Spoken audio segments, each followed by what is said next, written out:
Good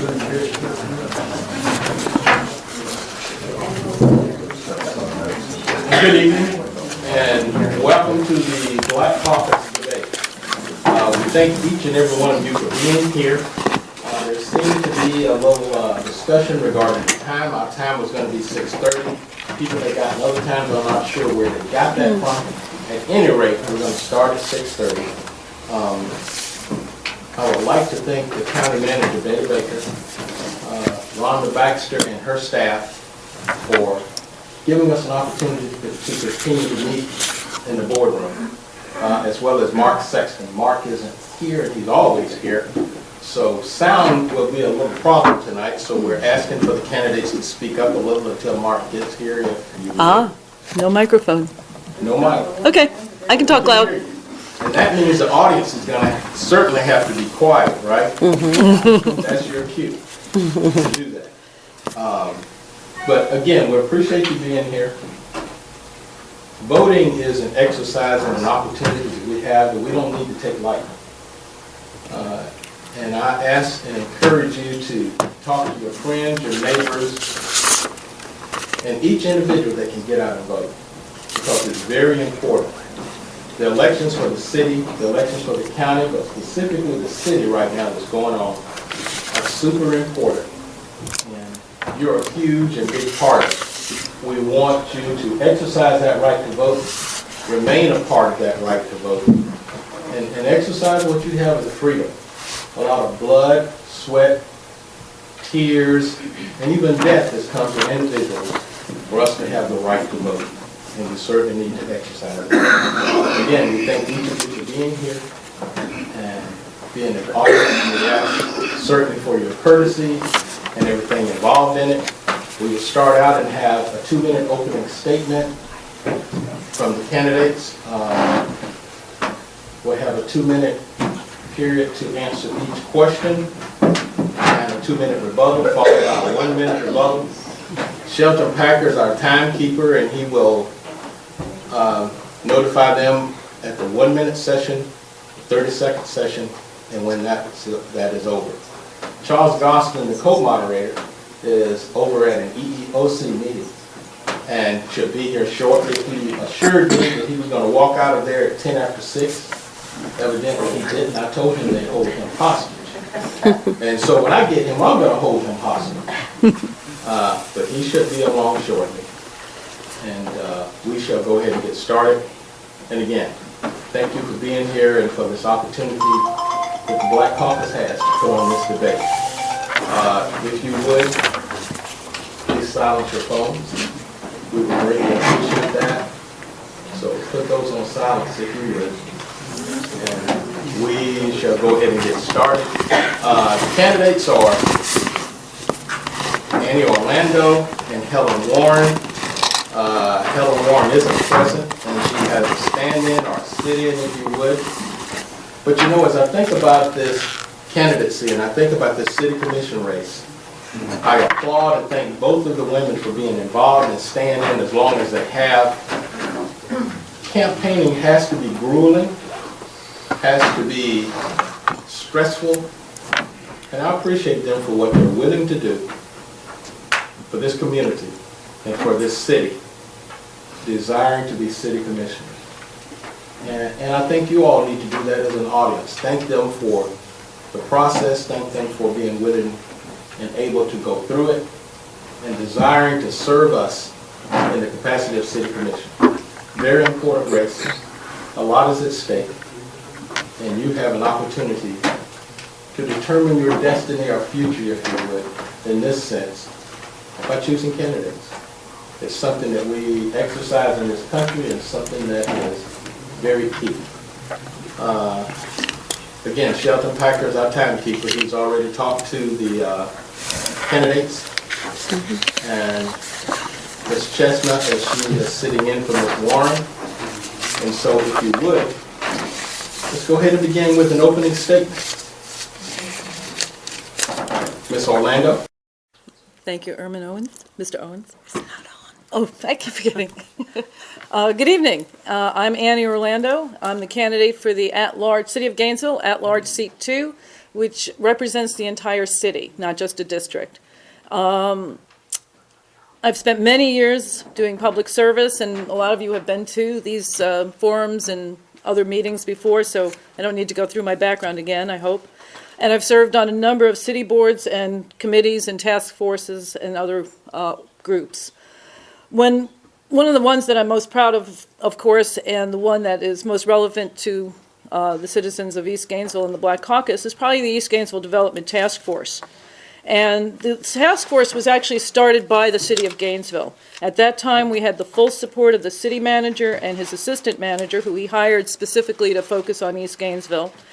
And, you know, they were the ones that held the first community meeting and brought all the stakeholders to the table. And during that time, we met as a group for over a year. We came up with the East Gainesville Action Plan, and from that, we were able to start a lot of different things in East Gainesville. And when we went to the city to beg for money from city commissioners and county commissioners, there was only one person on the city commission who opposed us. And that was a woman who became the mayor after a while. And while she was mayor, the attention from East Gainesville went away.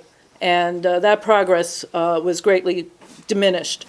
And we need to put commissioners back on who understand your issues, who have been part of the community, who are here for you, who are here tonight, and who will work for you on the city commission. And I hope you will vote for me on April 8th. It's a very important election, and every vote will count this time.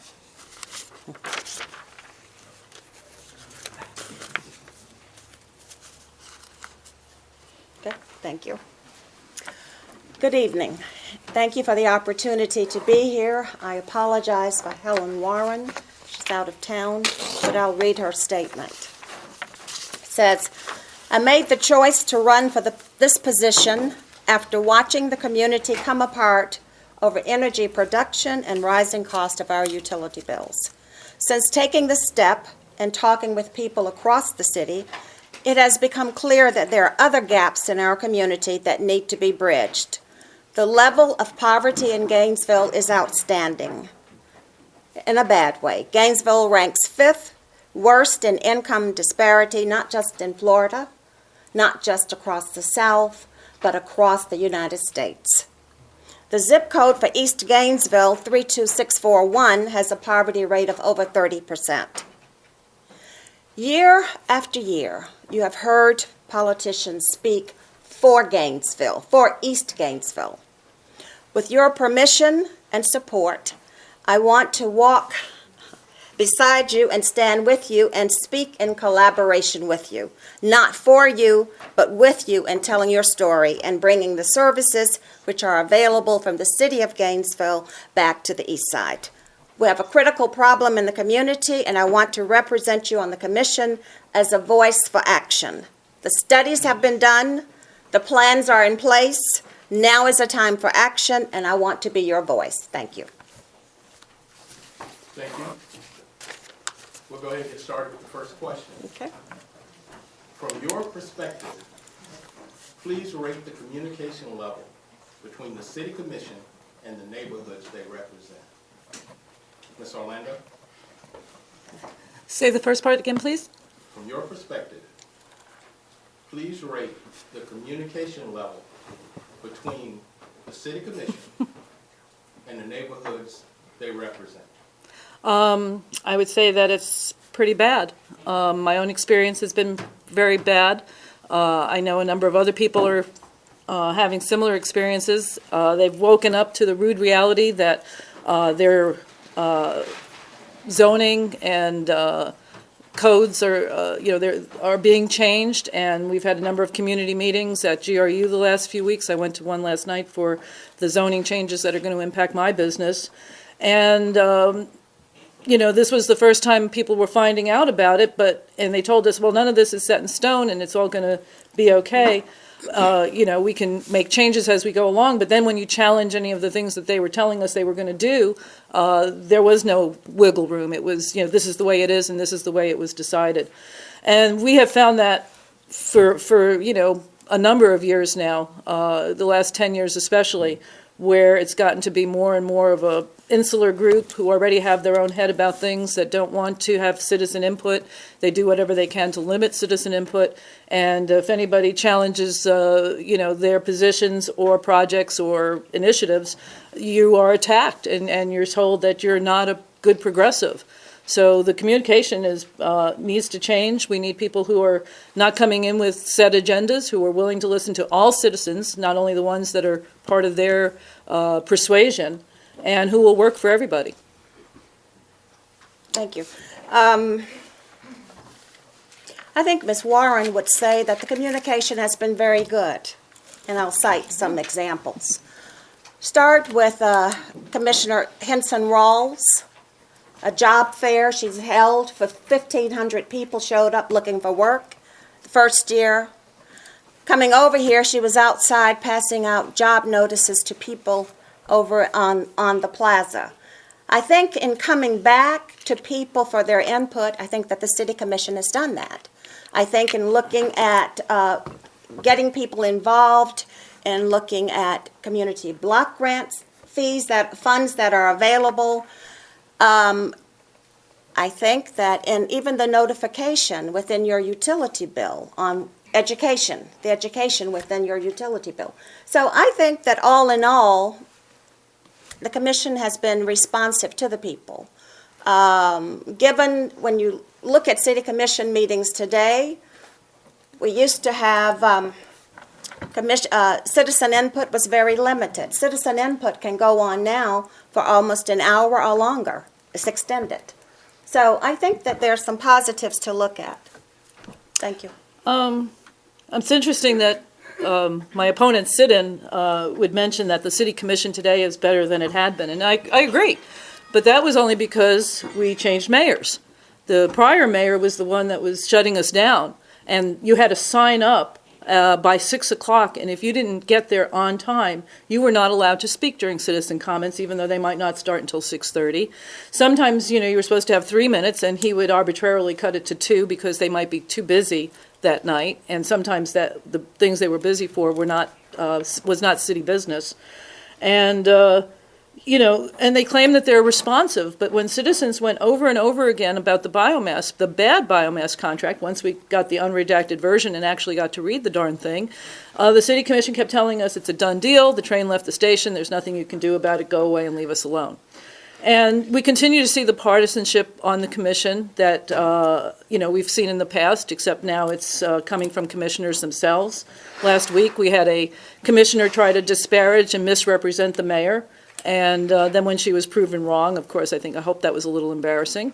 But, that was coming not from a citizen, it was coming from a sitting commissioner. So people who say they want to, bring the community together, they want to walk with you, it's hard to walk with somebody if you're not here.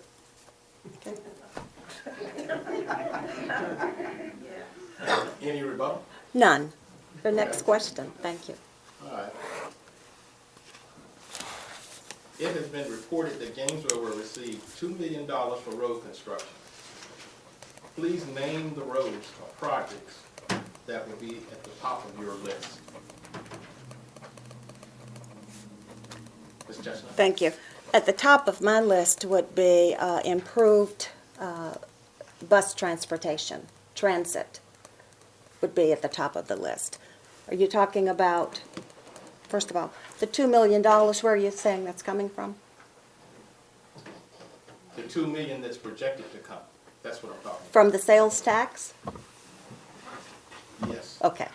Then at the top of that list would be transportation, public transportation, because that's what people, I think, need in order to get to work. And then the list of roads, I think, to be repaired would need to be developed with the community, with the community's input. But I think multimodal transportation is number one because it's an economic issue.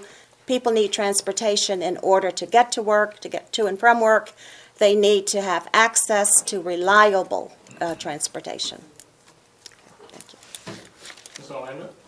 Orlando? We've continued to see District 1 neglected. the roads are getting worse, and when you get past a certain level in the roads, then the deterioration happens even faster. And my business is in southeast Gainesville. It's an industrial area, even though the city wants to change that now. We're not going to be industrial anymore, supposedly. But we have huge tractor trailers coming through. We've got the bus terminal that they just finished, that they're almost finished building, which is going to bring in hundreds of buses back and forth every day. And the roads have not been repaved in some of them in decades, 50, 60 years, some of these roads. And this is where we have the densest use and population with multi kinds of foot traffic, bicycle traffic who are trying to get to the rail trail. And all of this is totally neglected. So I would like to see 75% of that $2 million dedicated to East Gainesville projects, either for improving RTS, putting in bus stops and shelters and maybe a bench to sit on, and 15th Street, Southeast 15th Street is down to Nubs, Southeast 4th Street, Southeast 7th. I can go down the list. Just any road you drive down in that area is in pretty bad shape, just about. Okay. No. Regarding the transportation, where would you start with improving the transit system that you spoke about? Frequency in buses, number one. Reduce the headways and more accessibility. It needs to run more often, needs to run more frequently, and needs to be accessible to people. I agree with all that. On top of that, they need to run the buses every day. They shut down the system for holidays and for UF closures. So people who are working at Shands and in other at the university who are there even when the school is closed cannot get back and forth from work. We need buses that are available to people who work at night shifts. So if there's a 11 o'clock shift coming off, that there would be increased services during those kind of times. And making it accessible. They were talking with the bus rapid transit going to these huge articulated buses that hardly can get down the street. We maybe need smaller buses that are more of an on-demand kind of service that they're looking at in some communities. So instead of having a bus wasting gas running up and down the roads where nobody's waiting, that with a smartphone and GPS, somebody can phone in and say, okay, I'm going to be at this corner, and the bus can maybe, be more, selective on where they're going to go and pick up people, where people really need to be. So that's just one idea. My big thing, of course, is getting the bus benches and the shelters, because if you're out there waiting an hour for a bus and it's 90 degrees and then it starts raining, that's really hard for people to do, and show up to work and look nice, in business clothes. So people aren't going to get out of their cars until it's, until it's a workable system. Okay. As we're talking about roads, what do you feel about the narrowing of 8th Avenue? Has it been productive? Has it been a good move for this city? Ms. Chestnut. Well, my personal opinion on that is that I don't support the narrowing. I think that Ms. Warren is still seeking input. The next city commission will make the determination on whether or not that remains, and I think that there will be 2 more public hearings for people to have the opportunity to come and share their stands on it. So I guess the best thing to say is that the issue is still to be decided, but I travel that route quite frequently myself. It's unfortunate that my opponent isn't here and can't speak for herself, and I appreciate Cynthia's point of view, but you're not running for office.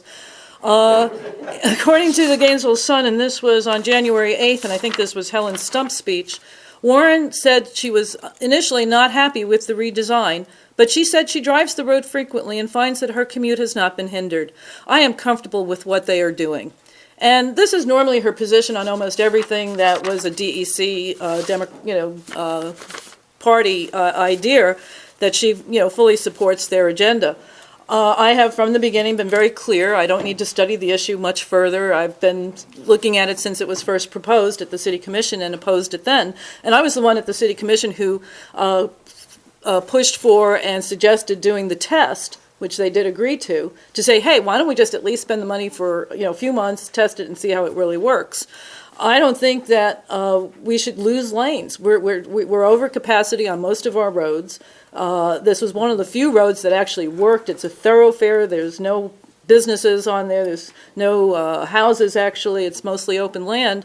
And especially for fire safety and for police, they use that as a thoroughfare to get across town and to get to North Florida Regional in a timely manner.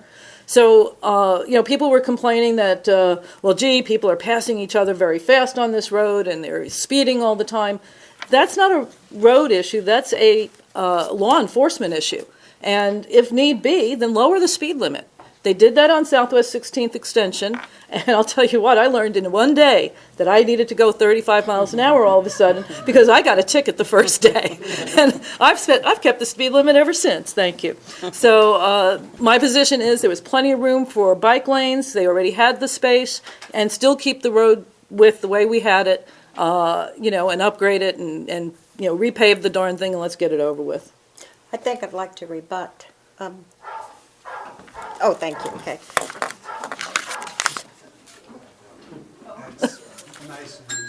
Oh, thank you. I was wondering. That's when you brought the dog. Me too. Okay, to come back to the issue, I think it is very important to have citizen input. And I think that over the next couple of months, citizens will have the opportunity to weigh in. And I think that that's what commissioners should do, is listen, study the issue, listen to what citizens have to say, and then make a decision. Now, what I heard Ms. Warren say was that she was listening to what people have to say on the issue, and then she would make a decision. But the decision will be made by the new commission when it's seated. Thank you. Again, it's easy to listen, but changing your mind or accepting new information that changes the course of direction, takes a person with an open mind. And I find that my opponent very rarely changes her positions when she's decided something. Okay. Plum Creek project. A lot is said about the Plum Creek project. Is it a good move or a good fit for the city of Gainesville or Alachua County? Ms. Orlando. Well, it's an enormous project. They're talking basically building a small city out in the eastern part of the county. It's, for me, something that I really didn't pay a lot of attention to because I've been mostly focusing on city issues and going to city commission meetings for the last 3 years and trying to, stop the biomass contract from going through and preventing the project from being built and things like that. Plum Creek is mostly going to be coming before the county commission for the zoning changes and, all the comp plan changes that they need. So it's not something that's really going to be on the city's plate. I believe in staying in my lane. I think I've got enough to deal with as a city commissioner. There's big issues that we're facing. However, they're making a lot of promises. They're holding a lot of community meetings. It all sounds pretty good, in theory. But the reality often ends up being something else. And we've seen this with a number of other projects before where they're promising you the earth, moon, and stars. But then as soon as they get their approvals and they get their changes, all of a sudden, those things don't actually come through for us. So I'm hoping for the best there. My other big concern with the project is we have really serious water issues right now. Already, we're over capacity on our water. All of my progressive friends are crying about the springs and getting me to sign petitions because, the water's going bad. But then they tell me, Plum Creek's a great idea and that we can handle another 30,000 people moving into that part of the county. I don't know how they're going to do it. Okay. Well, I've discussed Plum Creek with Ms. Warren. And I would say that she would agree with Adrienne Taylor, who says that Plum Creek is a tale of two cities, a tale of two worlds, and a status quo will no longer benefit us. I think that for East Gainesville, the largest municipality in Alachua County, the city of Gainesville must weigh in, must weigh in. The jobs are needed, the development is needed, and I think that there are a number of barriers to Plum Creek to being successful in East Gainesville. And I think with Dr. David Denslow, it's what he said, that the barriers to overcoming jobs in East Gainesville, number one is public transportation. Accessible, reliable public transportation. One, it's one of the most difficult things facing East Gainesville. Two is the low number of manufacturing jobs. And as you've watched President Obama in trying to talk about advanced manufacturing jobs, he's trying to bring jobs back to Middle America, trying to bring jobs back to America. We need manufacturing jobs where people would require high school degree or a 2-year degree. We can't all hire PhDs, can't all have PhDs in this community. And then I think that the competition from UF and Santa Fe students, which also is a barrier for people in East Gainesville, would not be a barrier because they would not be looking to fill those jobs. One thing about Plum Creek that I am very interested in is that they say that they're looking at 30,000 jobs over 50 years. That's 600 new jobs a year, 600 jobs we don't have today. So I think that, I think it would be a good thing. Thank you. Thank you. May I respond? Sure. You know, like I said, I do believe in staying in my lane. I am going to be working for the city of Gainesville and the citizens of Gainesville and trying to keep and bring jobs here.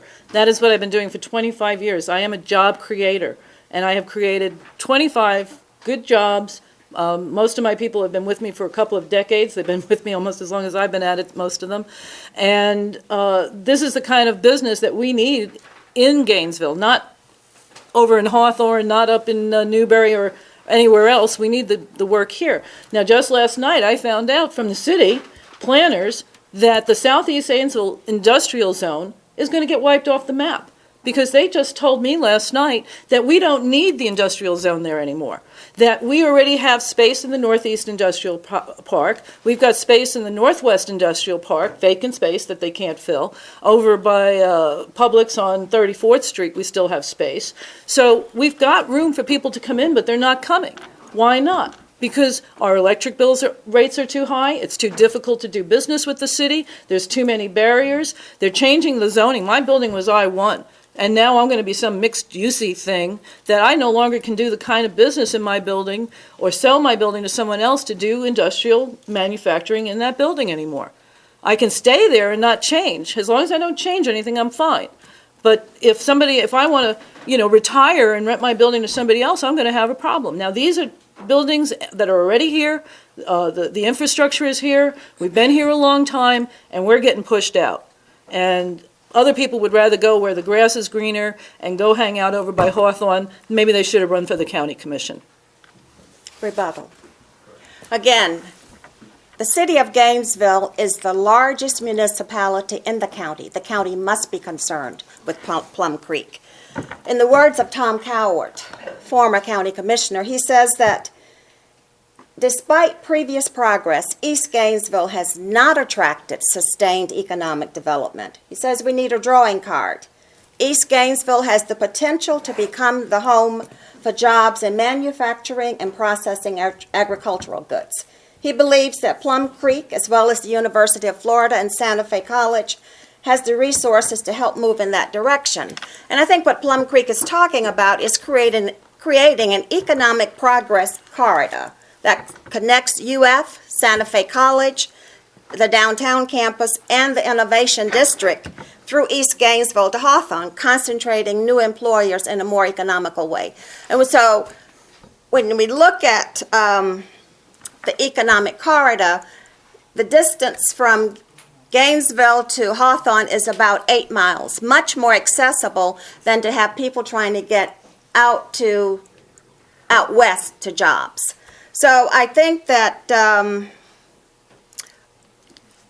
a city commissioner must be concerned with any development that comes into the largest municipality within their sphere, and that is the city of Gainesville.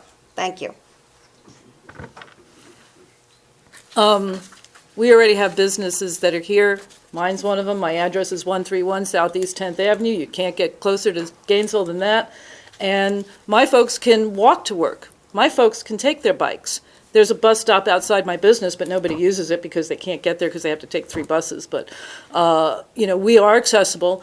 We're not trying to promote sprawl, but by shutting down the Southeast Industrial Zone, then the sprawl is going to happen. And so how environmental is that, telling people, oh, you can drive this way or you can drive that way, instead of being in their own backyard where it belongs? Okay. Ms. Chestnut? No, next question, please. Okay. Mr. Goss? You sure you want to turn this over to me? Yeah, that's unusual. Well, first I'd like to apologize to everybody for being late, but I was across the street. I'm on the board for human relations, and I was over there fighting for some innocent people's jobs and lives, so it took us a little longer than we anticipated. But this is a priority. I'm glad that Cynthia is here, because we love to see you, but at the same time, I kind of feel like I'm caught in a quasi-Craig Lowe situation. And I'm saying that because, we had talked to Annie Orlando, Ms. Warren on yesterday, and she promised that she was going to be here. Now, there was no communication between myself and, was there any communication with you? No. That there was going to be any changes. And I feel that I'm doing Ms. Chestnut a disservice with the questions that we need to ask tonight, but I'm going to ask them anyway. Because of that. To me, it seems like, there's a golden parachute that was placed on our debate. Because now, see, the questions that would have been, I think, interesting to see how Ms. Warren would have answered them. See, you'll have an easier time answering those questions. And that gives me a problem because it creates a quagmire for the voters. But we shall continue, as President Obama said, continue. I'd like to know, based on the fact that the DEC has divided the Democratic Party in Alachua County, and they attacked us in a nonpartisan race. Lost miserably, but they attacked us anyway. Based on their record and their participation, I want to know, how do you both feel about the DEC, who demonize folks who don't sign a loyalty oath, but they're still Democrats, and then they support somebody who does? So, as a result of that, do you feel like that kind of division in one party can serve a community? Can I ask you to say that again? Sorry. I said, because the problem that the DEC has caused by dividing the Democratic Party, and they seem to support those people who sign a loyalty oath, and they demonize those who don't. Do you think that kind of division is going to work well for the community that we're supposed to serve? Well, of course not. What I think our friends on the DEC have forgotten is that when you run for office, and once you become elected, especially in a nonpartisan race and on a commission that's supposed to keep that out of, partisanships out of itself, that once you become elected, you are supposed to represent everybody, not just your friends, not just one party, not just one group. And you have to sit down and be able to work with people from all sides. And because when I started my campaign, I did go to the DEC and said, hey, I'm running, and what can you do to help me? And I was handed a piece of, sent in an email, actually, a piece of paper that said candidate loyalty oath. And I'm like, what the heck is this? And I read it, and when I read it, it didn't quite make sense. It says that I am a qualified elector of Alachua County, that I will not support any non-Democrat against a Democrat in any election other than in judicial races, nor will I oppose the election of any Democratic nominee. So there's nothing much about other parties that, you won't go to a Tea Party meeting or you won't go to a Stonewall Dems meeting. It just says, I'm not going to work against any other Democrat. And they have worked against me from the beginning. And this is what I told Robert Prather when I met him. I said, I will not sign this because I know you've already violated it. And I know that you're not going to support me because this is what you've done in the past. And you've already exhibited that you're going to continue this divisive behavior. So this has been really bad for the Democratic Party. It's bad for citizens. It's bad for people who have called themselves Democrats all their lives.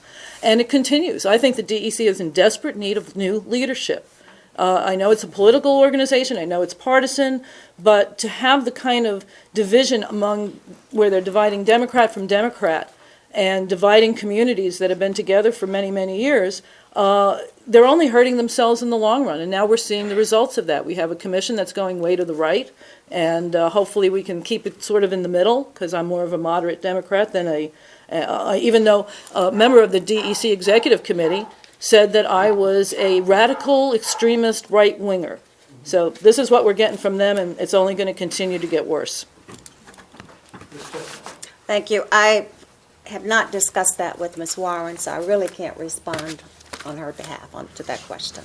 Well, Ms. Warren has responded, and her first email after the general election was help stop the Tea Party takeover in Gainesville. So this wasn't just like the card that they sent out for all three candidates. This is now her the DEC who is now running her campaign. So this is basically her point of view. So she is definitely going to continue that divisiveness. Well, that's why, I said initially that it was unfair to Cynthia, Right. to have to field these questions. What does that email mean to you, Ms. Orlando, having read it and looked at it? It means that even though, I've been a supporter of the Democratic Party all my life, my parents were Democrats, I was a supporter of the Lawton Childs dinner, I donated merchandise to them for over a decade, I've attended the dinner, I went there and presented myself as a Democrat. It means that because I don't agree with their a particular group's ideology, that I don't count, I'm not included, go take a hike. And I'm not giving up what I have always been. I've been, I was a woman. I'm an Italian. I can't give that part up. I grew up in New York. I'm still, consider myself a New Yorker at heart. And, I've been a Democrat all my life. That I'm not going to, let them take my party away from me. I'm very sorry. Well, that's what I want to know is, do you agree that in a fair race, that the race should be about a discussion of issues that are important to the community? That is what I asked Ms. Warren the first time I ever met her. I said, look, a lot of my friends, we have a lot of the same group that we're part of, groups that we're part of, and that I hope that we could run a different race, that we would be different from what went before, and that we would be able to just stick to the issues and keep it issue-based. And apparently, I've done my best, and my campaign has been a coalition of people from the right and the left and all kinds of folks, and we've managed to stay on message and stay to the issues. Unfortunately, she's had to resort to the negative type of tactics that we've seen in the past from them. I think the campaign should be about issues. I'm reminded of a statement from Leroy Jones. Unity without uniformity. It's about ideas. It's about discussions. So. Oh, I wish I was running against Cynthia. Well, let me ask a very valid question that I think a lot of people are, really wanting to get an answer to. And I wish Ms. Warren was here. I'm going to continue to say that all night. I'm glad Cynthia's here. Good friend of mine. Probably there. But Ms. Warren was supposed to field these questions. Now, I've been a Democrat all my life, and I'm quite sure a lot of other people have been a Democrat all their life. Now, some things do escape me, and I'm not going to say that they don't. I'm a journalist, and I try to stay on top of things. But can you tell me, when did the Democratic Party create a wing of the Tea Party? You mean the DEC? I'm saying the DEC is saying that you're a member of the Oh, Tea Party, so I'm well- saying, maybe you know something I don't know. Well, the So thing- when was this wing of the Democratic Party, which is now the Democratic Tea Party, formed? I don't know. I think you'd have to ask Miss Warren because I don't go to DEC meetings very often.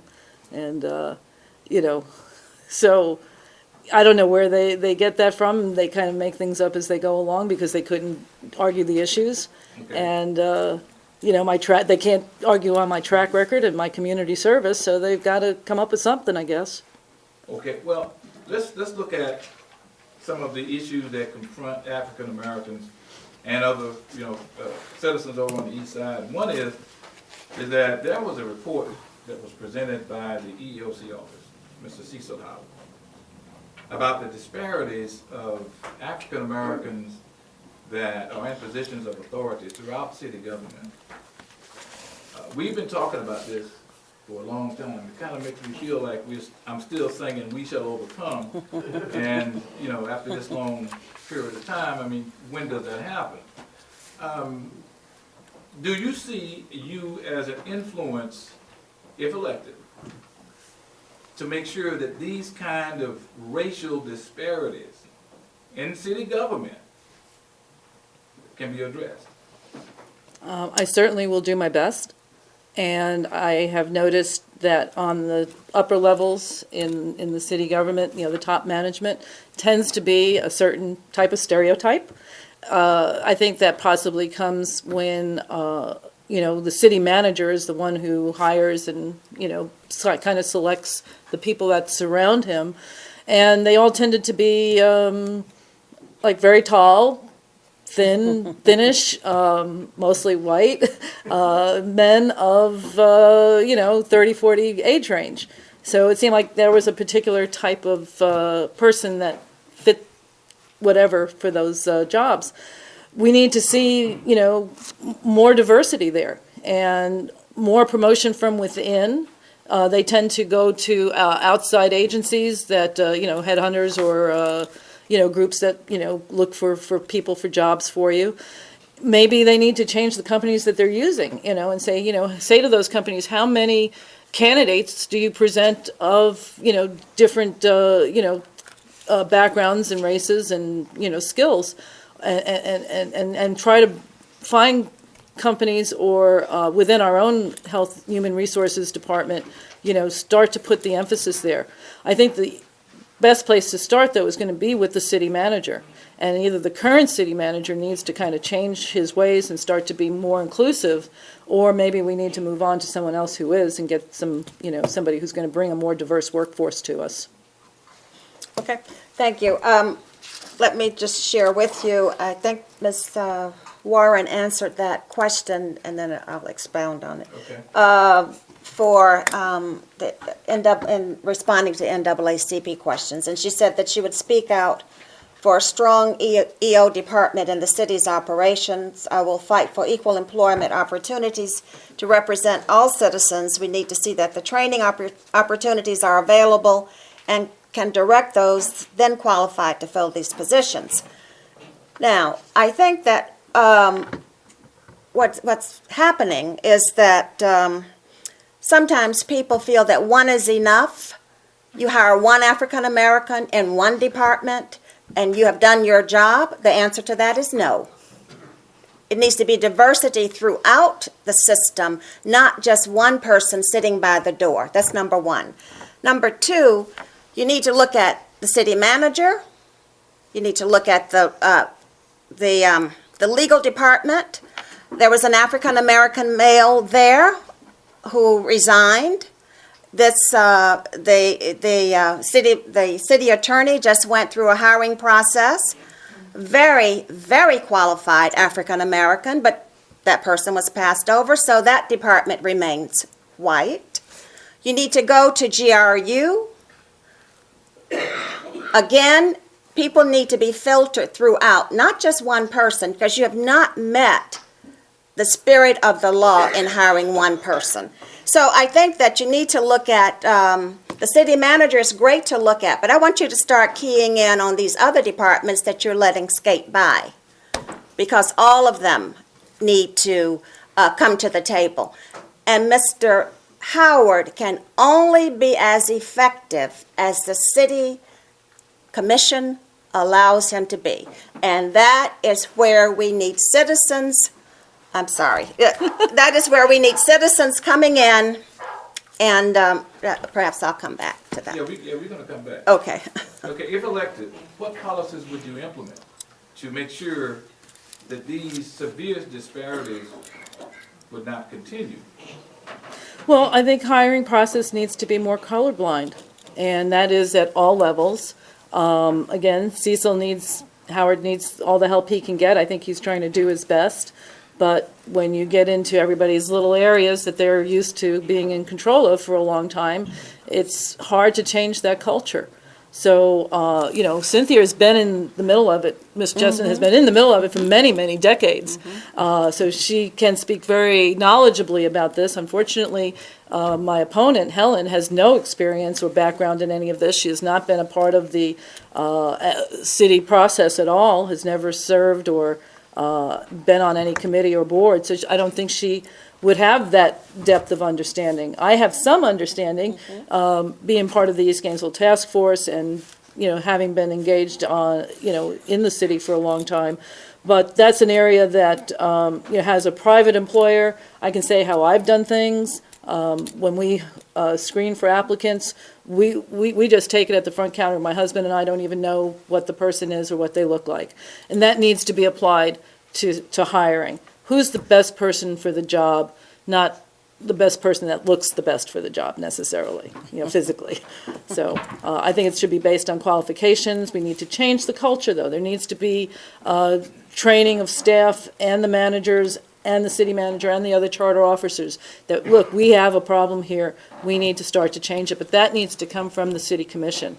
And the city commission that has been, for the last 10 years, not interested in your issues, had no will to make any of those changes. So hopefully we can start to, go in a better direction.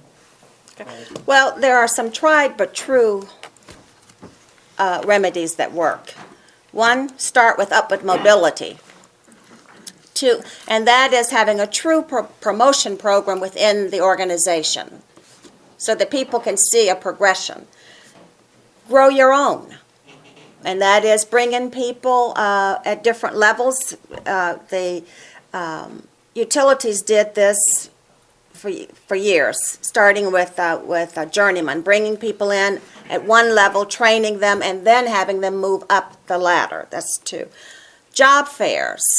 Recruitment of, if you're going to look at recruitment of professional people, you've got to go to where they are, whether it's recruitment at college, FAMU, college campuses. Go to where the people are that you want to hire. And I think that Mr. Howard's office needs to be given true sign-off authority on hiring. True sign-off. And so those are some recommendations that I would make in that vein.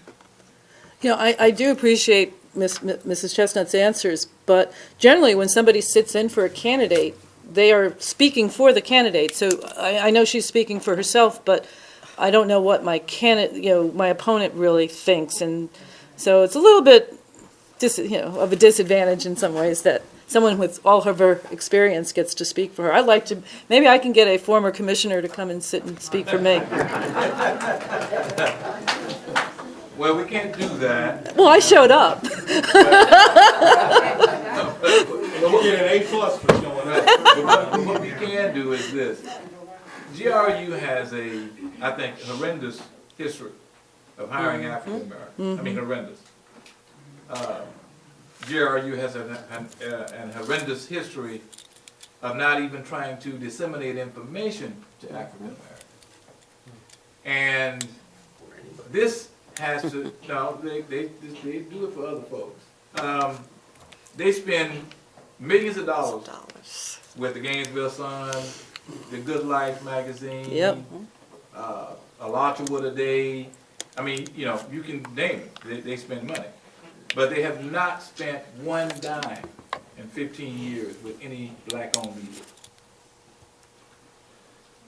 If you become a commissioner, like I said, policy. What policy can you put in place to make sure that African Americans get information that they need about programs that GRU has, city government jobs that they have, Right.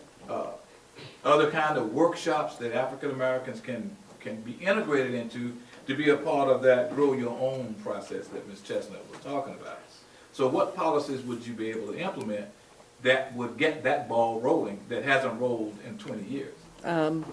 I agree. As far as, like you mentioned, the advertising budget, which is pretty huge, it's like 2-point-something million, and most of it's going to feel-good things. Gee, we're 100 years old, pat us on the back. One of the ones that bugged me was, I think, in Gainesville Business, where it's just like, GRU is a great company, and they had one of the new companies from downtown, so it was basically a free ad for that company. But there was no information, there was no content. And so if we're going to have that kind of a budget, well, that's plenty of money to spread around, like you say, advertising in alternative medias, like black publications, other kinds of publications that are not the Gainesville Sun, to reach a broader group of people. And have that stuff have content. Cynthia was right. We need to go to the campuses. We need to do better recruiting. But the most important thing that's going to make that happen, and the most important thing that the city commission is going to do that's going to affect that, is the next commission is going to hire the next general manager. And who that person is to take GRU and get it back on its feet and get us out of trouble, because if we don't get a good general manager in there, we're not going to have a GRU. You're going to be applying for a job with Duke Energy instead, so we won't be worried about diversity or anything else at that point. But, we need to change the culture and the attitudes. And, the groups that, you represent need to make their voices heard and come to the commission and say, we've got a problem. Here's some suggestions about what we can do. But I don't want to keep spending money on advertising that's just fluff. We can direct that money into recruitment and into getting the word out, and especially for growing your own. I do that in my business. We bring in people who start at the ground level. They learn as they go along, and if they continue, you can improve yourself. And we just saw that with the county commission, where they went out, spent thousands and thousands of dollars recruiting, ended up going in-house and putting in the person who deserved the job to begin with, which was Betty Baker. Ms. Chestnut? Thank you. I would say that Ms. Warren would agree without question that targeted dollars need to be spent, targeted, with the African American community, with media. I think that Mr. Orlando hit on a nerve spot for me, and that is telling the story in media about how good you are or how great GRU is, when there really isn't the competition here. The dollars, I think, need to be spent putting back into the weatherization program, putting back into direct services, direct programs that are going to benefit the consumer. Now, in my utility bill, all of you got this. It's just a little advertisement on things you can do to GRU assistance to customers in need. Well, this is what the TV ad needs to be. This is the ad that needs to be in the African American media or in targeted media. This is what needs to be in church bulletins so that people can see and have something tangible that they can take home and put on their refrigerator and refer to and know that they can use this in order to reduce their utility bill. But the advertising dollars need to be spread around. This is not a new problem. This is an age-old problem. It's been around for quite a while. And I think that people have to address it, come to the city commission, go to the county commission, and you ask for this targeted dollars, because they need to be spent in our community. May? Yeah. That insert, there they're telling people how to conserve more. And that's been the mantra all along. We've got the biomass plant, we've got the highest rates in the state. You're going to have to learn to live with it so that we can all be environmentally conscious. And at the same time, you know, people are conserving and doing what they can. I've been canvassing around town, and there are so many people who are sitting in the dark, who are afraid to turn their heat on because they can't afford the bills anymore, and they're making a choice whether or not they can buy their medicine or pay for electric. So to tell people that here's these cutesy little things you can do is not helping anybody. People, it's not fair to put this project that we didn't need on everybody's backs. And no matter how much we conserve, we're never going to conserve a way out of this bad 30-year power purchase agreement that we made. So we need a commission that's willing to look at options there, who's willing to say, let's go back to the table and talk to our lawyers and say, is there things that were agreed to that were a mistake? Is there something we can do about this contract to get a better deal?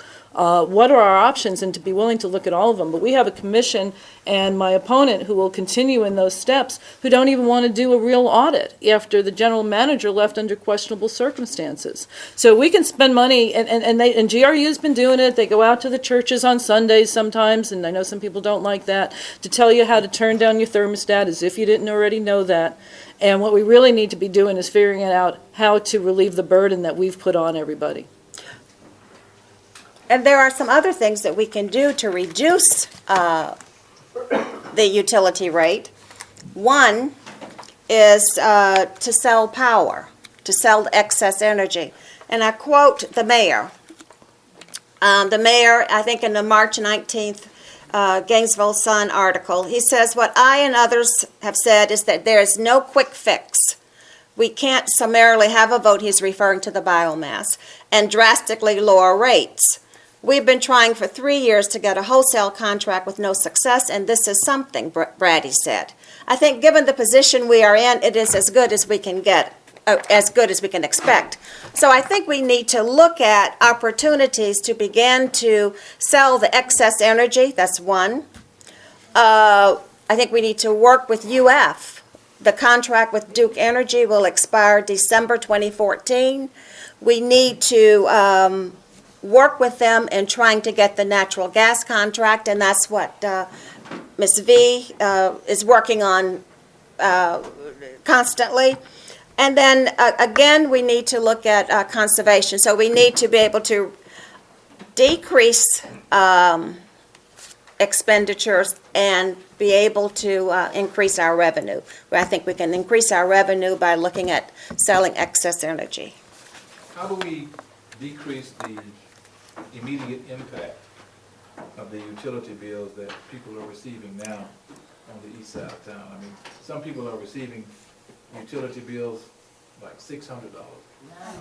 And, you know, there's one lady that lives in an 800 square foot home block. Her bill was originally about $280. And when we had that cold spell last month, her light bill went up to $1,200. Okay. And I've got a lot of people who call me like, I'm not an elected official, not yet. And, you know, I can't do the things that I would like to do.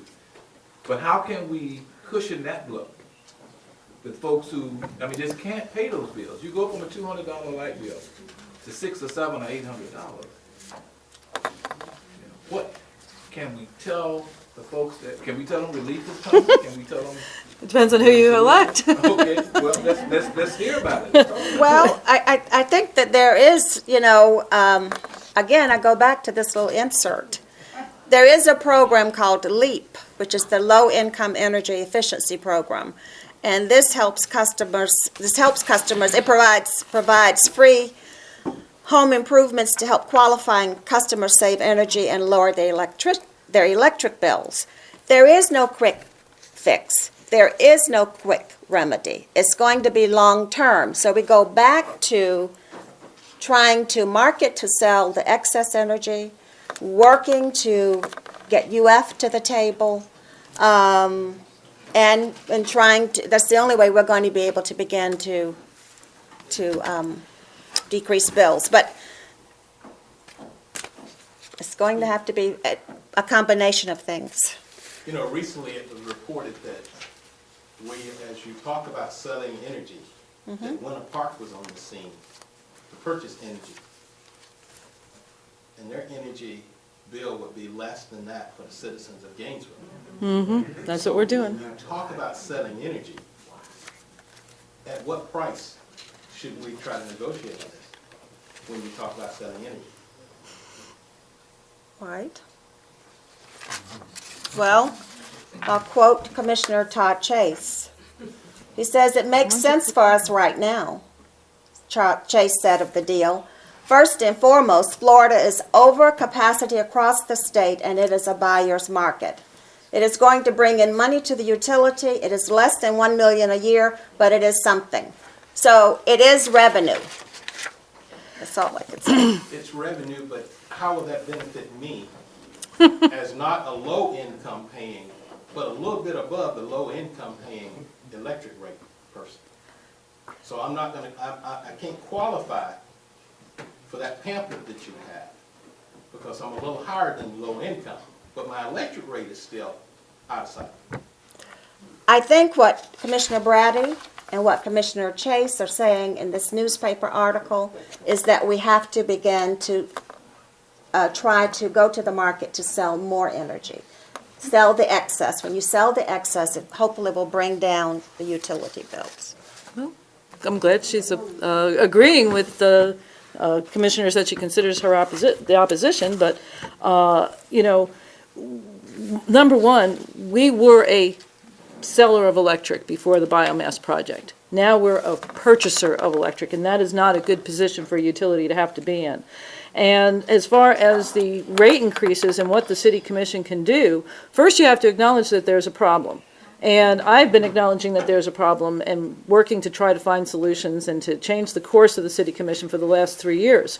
My opponent goes around saying, well, we're all going to benefit from this, and in the long run, it's going to be a good deal for everybody. And you know, and you can turn off some more lights tonight. Don't worry about it.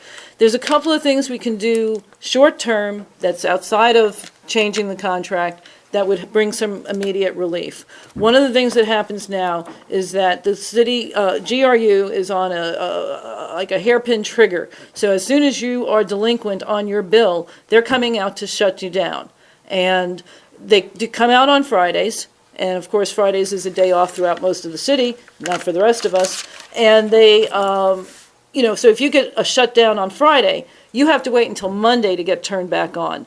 So we could pass a policy, has the city commission, to say no more Friday shutoffs. We can also try to bring some gas service into the neighborhoods, because the folks on the west side of town where they have more gas service are not impacted as much by these rate increases, but they're the ones that are telling us that we should learn to live with it. On the east side of town, we have old infrastructure. All those neighborhoods were built as electric only, and that would bring immediate relief to people on their bills.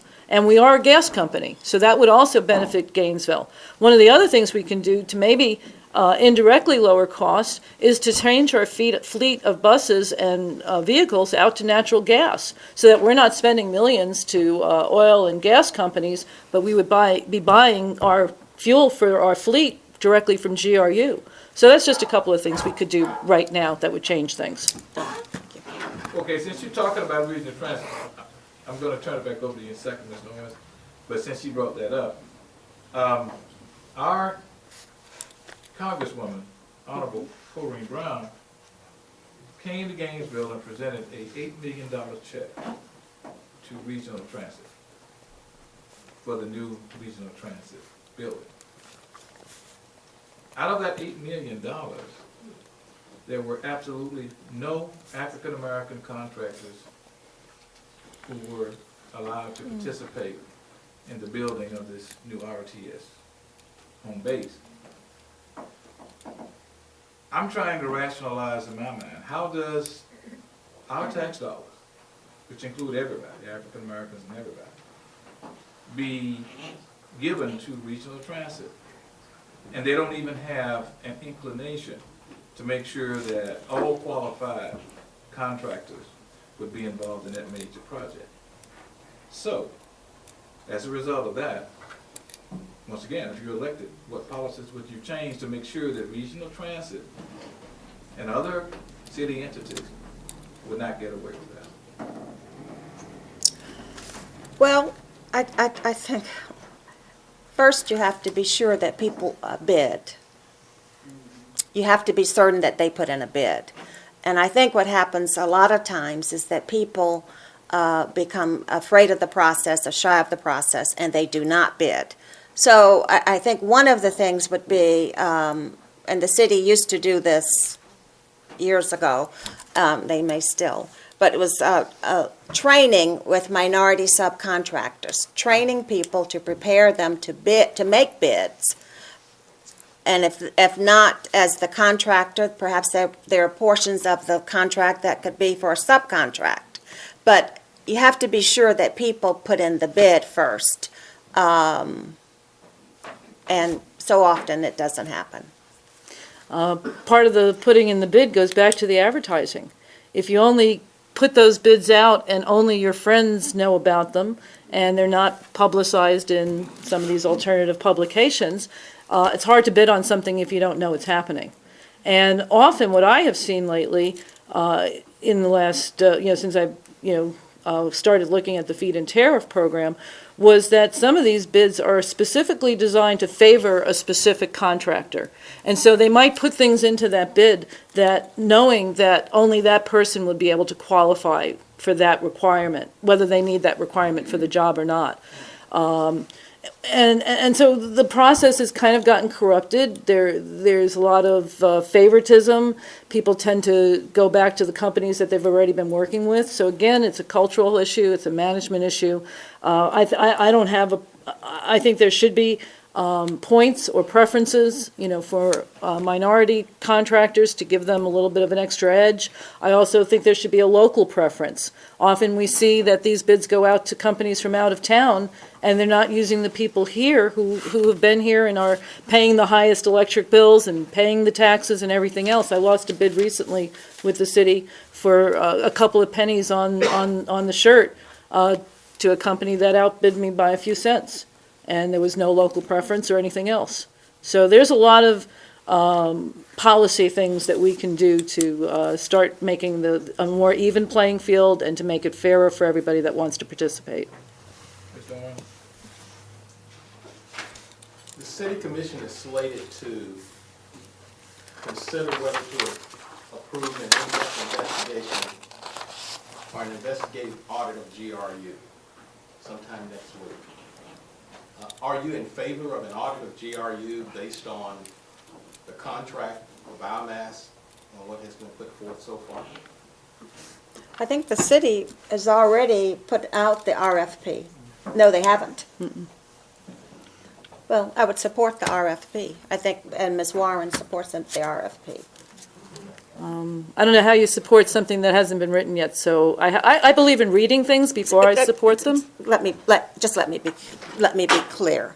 The request for proposal would be put out, and she would support having that audit. And I just don't think that the language would come before the commission. But the request for proposal would be the audit that people are requesting. There was a commission meeting probably a month or so ago where they were discussing the request for the proposal. I was there sitting next to Paula Stamer. And I think at one point Commissioner Hawkins said, well, I really don't think we should do this. Let's look forward. We really don't want to get into the weeds here. And maybe we could spend $25,000 for, has the cap for this RFP. You can't look at an accountant and do a really in-depth, serious audit for that kind of money. It's a joke. He wanted to spend $100,000 on a trolley study, but he doesn't want to spend the money where it really is needed. And that's why I'm concerned about what this RFP is going to be asking for. Because right now the majority on the commission is in denial that they even have a problem. They don't want to know the facts. They've let this go on for many months since the general manager left without saying, let's lock down the computer files, let's get all the memos and all the emails. They let him sit around for another 6 weeks, and who knows what disappeared in that time. So the longer this goes on, the longer you procrastinate and wait to have a real audit, the harder it is to find out what our real financial state is and where we're really at. And, people say, oh, well, let's just look forward. It's not necessarily to look for wrongdoing, even though we have some evidence with how the contracts were handled for the Grec contract and some of the things that we know he did behind the scenes. But we need to know where we are at financially, what kind of position we are in with some of the bond swaps and interest swaps that he was doing, that he got us into on refinancing some of the bonds. You can't run a business without knowing what your books really look like and be able to go forward and get out of the trouble that we're in. We know that I have a chart here somewhere, but I got a bunch of stuff, so I don't know if I'm going to be able to pull it out. This is what happened in 6 years. Can I just have 1 second on this one? We were at, when the commission hired the general manager, Bob Hunzinger, we were at $2 million in debt, which was what we were carrying for a very long time. And in 6 years, he took us from $200 million to $1 billion. And we don't know how to account for that money and where it went, and we need to find out. I think, and that's the purpose of the request for proposal for the audit. I got a multiple choice. I'm gonna piggyback on what Mr. Warren said. If you had a choice of hiring a outside firm, a bunch of CPAs to come in and do that audit, choice A, or would you prefer to have 5 local lawyers to do that audit? Choice B. The lawyers don't necessarily know about numbers. Yeah. So, and I've had that experience lately. You don't talk math to lawyers. Lawyers do know this. Lawyers know what's legal Right. and what's not legal. You need both. And we do have some very good local firms that we could, request the proposals from. We don't have to go to New York or Oric and spend millions of dollars flying back and forth to consult with them. So I would hope to keep it local. A lot of times the local people don't want to get involved in questionable things because they have to still do business here and it's very political. And so sometimes you do go outside to get the politics out of it. But we'd have to see what our options are. Now, the request for proposal is going to be very important that it's worded correctly. Because we could say, okay, let's have an RFP for something really mushy, and we're only going to look at the surface and, not really dig in. Or are we going to have a real investigative audit to see what really has gone wrong here? So you taking A or B? Both. Sorry. I would take a certified public accountant. Yeah. They're trained. It's not going to be any bias there. They are trained to look at the numbers and trained to give you the facts. So I think a CPA, and I think that's probably what they're going to request in the proposal. Now, again, like I said, the proposal, because CPAs will do different kinds of audits, and they're only going to stick to what you're asking them to do. They're not going to go further. So you have to make sure that this RFP really is very broad, that they have free rein, that they can go wherever the data takes them, and to be able to do their job. And not be afraid of being, any repercussions. What level of audit are you speaking of that you would support? I would support at the level of a forensic audit or a special audit with very specific, things that we're looking at. So pretty deep, really get in there and see what happened. Ms. Warren, stand in.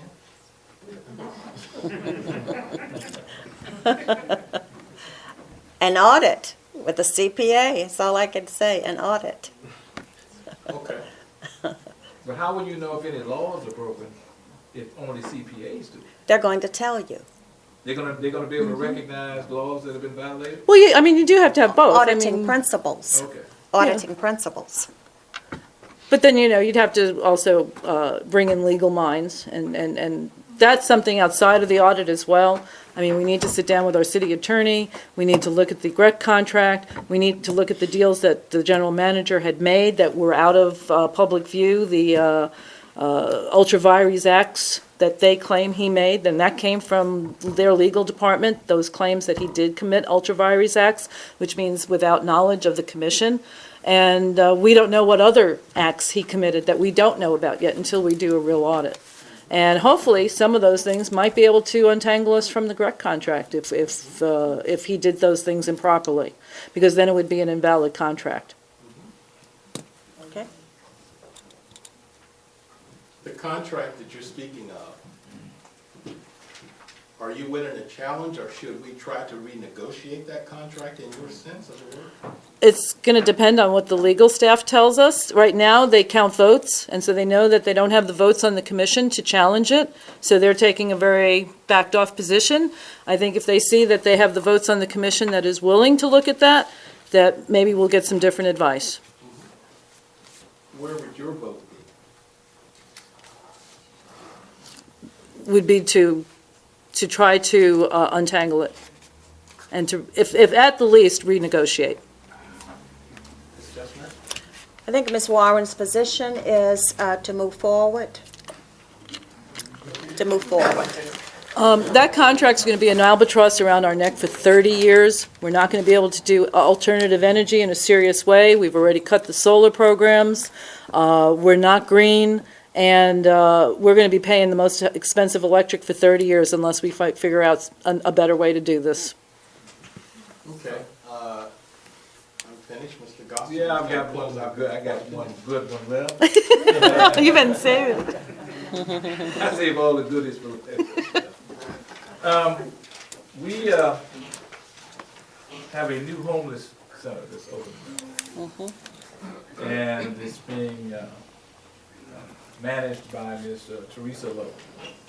Now, what she is proposing is that we allow the homeless people who are going to inhabit that center to come there without a background check.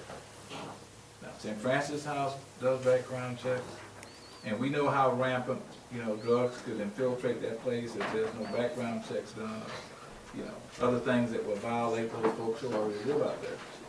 So how do you feel, if you're elected, about implementing background checks to those folks who are going to be living out there?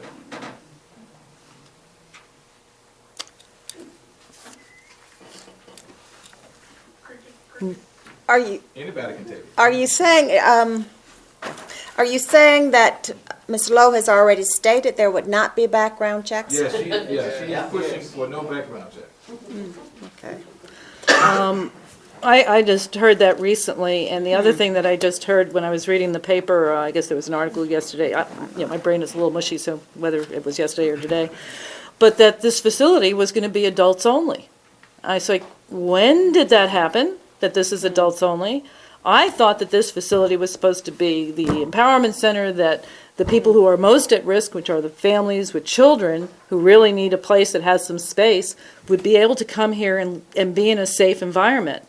I am very concerned that instead we're ending up with something that's going to be just like Tent City behind my business down on South Main, and it's a joke down there. They got two sides of the road. One side is where you can go buy drugs, and the other side is where you can go drink.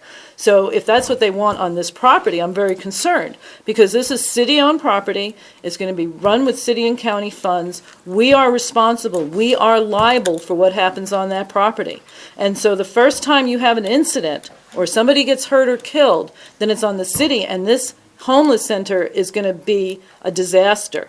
So I am very opposed to having something that people can just walk in without background checks, because that's not the kind of element or clientele that we should be, creating this facility for.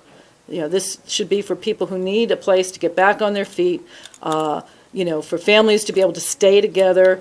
Now, if they want to, there's about 16 acres, I think, that they have room over there. If they want to have one of the buildings dedicated to a kind of an isolation area where if you're, you don't pass the background check, that you can go and stay in that section and keep them apart from everybody else, that might be an option to look at. But to say that this is going to be an adults-only facility, I don't think that's where we should be spending our money. We should be spending the money on the people who really need the help. I can't really respond to that. I don't know Ms. Warren's position, and I would really be curious to know the rationale from Ms. Lowe on the no background. So I can't really respond to that, I'm sorry. I was on the Safe Space Task Force, and this was the same rationale 10, 12 years ago when I was on there as it is now.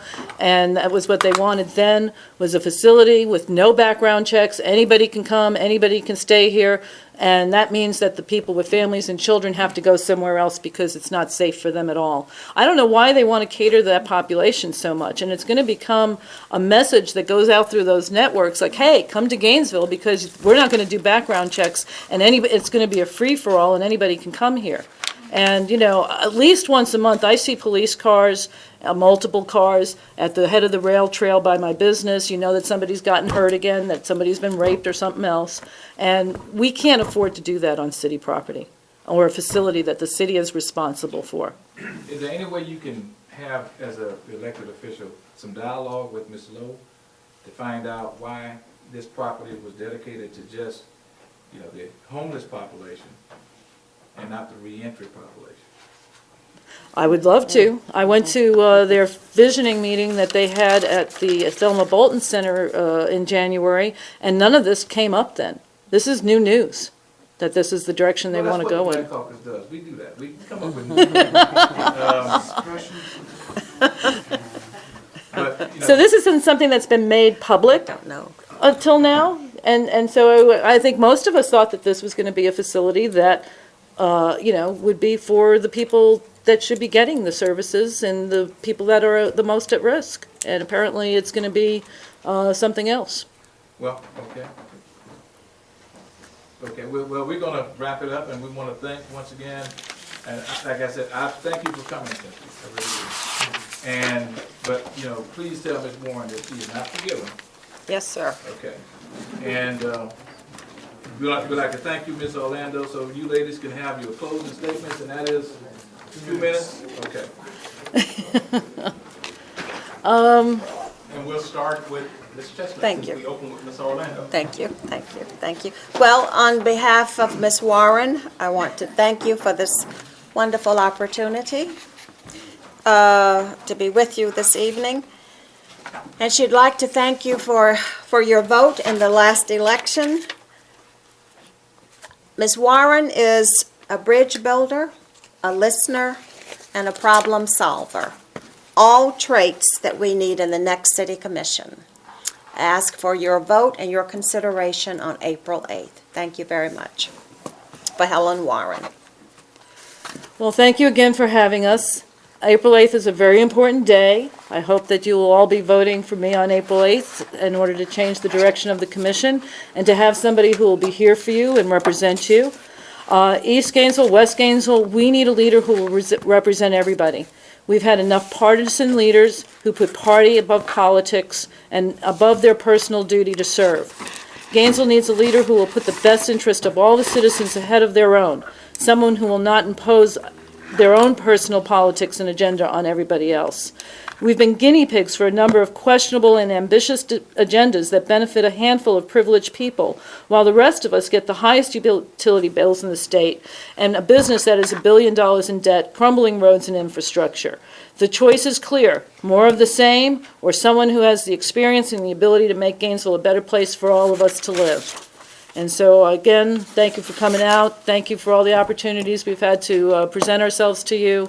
April 8th, every vote does count, and we need to have a big turnout to change the direction of this city, or else you're going to have another 3 years of the same old stuff. Thank you very much. Thank you very much. Thank you.